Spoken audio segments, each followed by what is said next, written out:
দর্শক, সারা দেশে চলছে মনোনয়নপত্র যাচাই বাছাই। এ নিয়ে বিস্তারিত জানাতে চট্টগ্রাম থেকে সরাসরি যুক্ত হচ্ছেন সহকর্মী এ.কে.এম. নাজিম।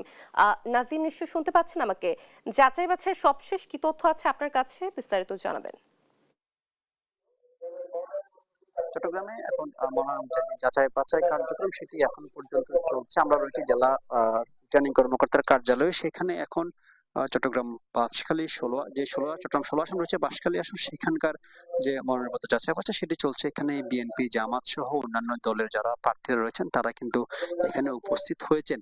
এর আগে মূলত জেলা প্রশাসক কার্যালয়ে চট্টগ্রাম ১৩, ১৪, ১৫ আসনের মনোনয়নপত্র যাচাই বাছাই শেষ হয়েছে। সেখানে ১৩ আসনের একজন প্রার্থীর মনোনয়ন বাতিল করা হয়েছিল। পাশাপাশি ১৪ আসনে বিএনপির যে প্রার্থী জসীমউদ্দিন, তার ব্যাংকিং সংক্রান্ত কাগজপত্রে একটু গরমিল থাকার কারণে জেলা রিটার্নিং কর্মকর্তা যেমনটি বলেছেন, তার যে মনোনয়নপত্র যে বৈধ বা বাতিল ঘোষণা সেটি বিকাল ৪টা পর্যন্ত স্থগিত করা হচ্ছে। বিকাল ৪টার পরে সেই বিষয়ে শুনানি করা হবে।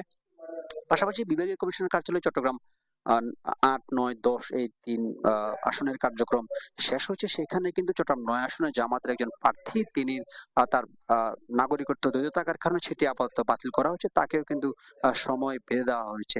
এবং গত ২-৩ দিন ধরে চট্টগ্রামে মনোনয়নপত্র যাচাই বাছাই কার্যক্রম সেখানে চলছে। চট্টগ্রাম হাটহাজারী, চট্টগ্রাম ৫ আসন, সেই ৫ আসনে জাতীয় পার্টির প্রার্থী ব্যারিস্টার আনিস ইসলাম মাহমুদ, ওনার প্রার্থীদের বাতিল করা হয়েছে এবং বিএনপির ২ জন প্রার্থী, একজন প্রত্যাহার করেছেন, আরেকজনের বাতিল করা হয়েছে। এবং চট্টগ্রাম ৬ রাউজান আসনে কিন্তু বিএনপির ২ জন প্রার্থী মনোনয়ন বৈধ ঘোষণা করা হয়েছে এবং জামাতের যে প্রার্থী ছিল তারই মনোনয়ন বৈধ ঘোষণা করা হয়েছিল। পাশাপাশি চট্টগ্রাম ৭ রাঙ্গুনি আসনে হুম্মাম কাদের চৌধুরী, বিএনপির প্রার্থী, তার মনোনয়নপত্র বৈধ ঘোষণা করা হয়েছে এবং জামাতের যে প্রার্থী তার মনোনয়ন বৈধ ঘোষণা করা হয়েছে।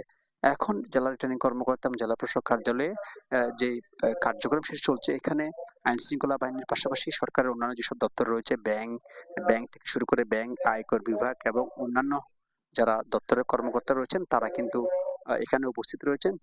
এবং যেসব প্রার্থীরা তাদের মনোনয়ন বা যাচাই বাছাই করছে, সেখানে যদি কোনো ধরনের আপত্তি থাকে এবং কোনো ধরনের যদি ব্যাংকিং লেনদেনের ক্ষেত্রে বা ইনকাম ট্যাক্সের ক্ষেত্রে কোনো যদি আপত্তি থাকে, সেটি শুনছেন জেলা রিটার্নিং কর্মকর্তা।